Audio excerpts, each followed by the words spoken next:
means that knowing how to access and use email appropriately is very important for communicating with teachers and other students that you're collaborating with. Besides, no one wants to appear old school, like this lady, who's asking if emails are delivered on Sunday. This video will show you how to make email quick and easy to access.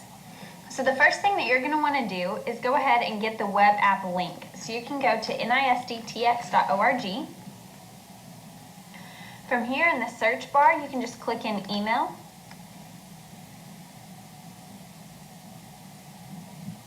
And then this is going to come up with student email information. Click there, and then you can click here for web access. If there is a particular website that you're going to be using often, then you can create a shortcut to that link so that you don't have to go through the internet every time to get your Outlook web access. What you can do is drag this little icon right here next to the HTTP onto your desktop, and now you have the web Outlook app saved on your desktop. So if we exit out of this and exit out of this one, just like your stickies, now you can move this around where it is most convenient. And if we click here, it's going to take us straight to email access.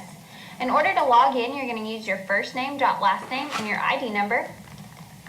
This is also how you would log in for Google and the other things that you have. And then it will bring up your email screen. So several things that we're going to want to accomplish today. And the first thing is just to navigate the web access for email. So you can create a new message here. Notice that you have your inbox. You also, after you delete items, have a deleted items folder. Some of you guys might notice that this folder is very full, and that might be because you've accumulated email for several years, whether you knew that you had these emails or not. So once you've deleted items, if you wanted to clear out your deleted folder, you could just click the from, that's going to select all, and then go to delete. And that should open up quite a bit of space for those of you guys who are maximizing the space in your inbox. Remember that drafts are emails that you have saved but not sent. And we'll go back to inbox. If you want to view all of your folders, you can click here, and then you should be able to see all of the folders that you have created. Sent items is another one that you might go back and look at quite a bit. As a part of navigating the Outlook email, we'll want to notice these three icons. This is your mail, where we are now. You also have the calendar feature, which is great for managing your time and being responsible. And then you've got your contacts. So if we click on calendar, you can see that I actually have several things in my calendar for today. And then you've got all of your month over here. So you can actually click on a day. If you know you have a big test coming up, or if you need to go in for a tutorial, you could go to new appointment, put in what you have going on, tutorial, the date, and when you want it to start, and then save and close. And that will actually help you kind of keep on track with the things that you have going on. Okay. And then remember, to get back to mail, you're going to click the envelope. We're going to go ahead and look at creating an email signature. Notice that if I want to write an email and go to new message, I have a short signature here created for the Outlook web app. How I did that was to go to options, and then you can see that I have my email here. You automatically want this to include, because when you're writing from your school email address, you want this to be very professional. So you're going to have a space where you can go in and create a signature, and by the end of advisory, you want to have a signature created. I would suggest that you go ahead and put your name, your school email address,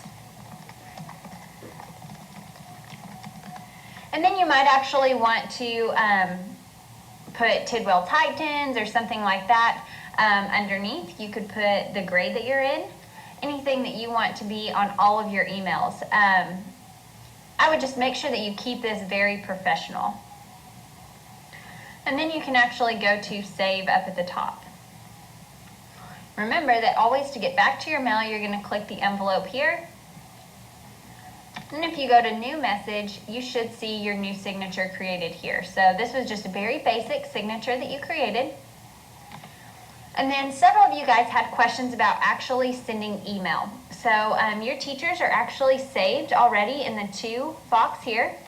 So I'm going to use Miss Berry as an example.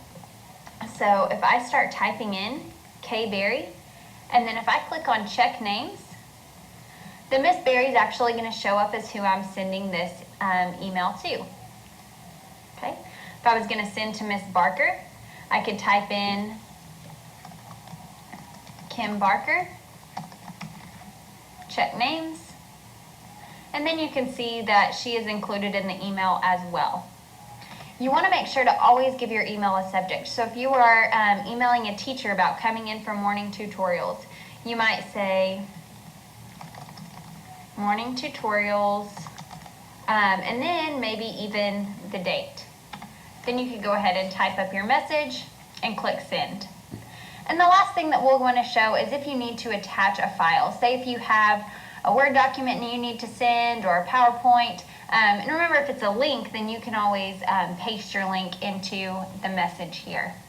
And then when you're done, you'll click send. If you want to save it for later, you can click save right here.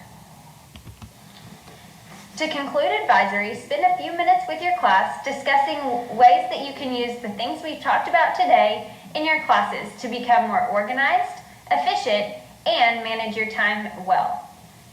Sticky notes, creating folders on the desktop, saving techniques such as giving everything a specific title and saving in multiple places like the H drive or the desktop to your folders, and even using Google Drive or the cloud as a backup.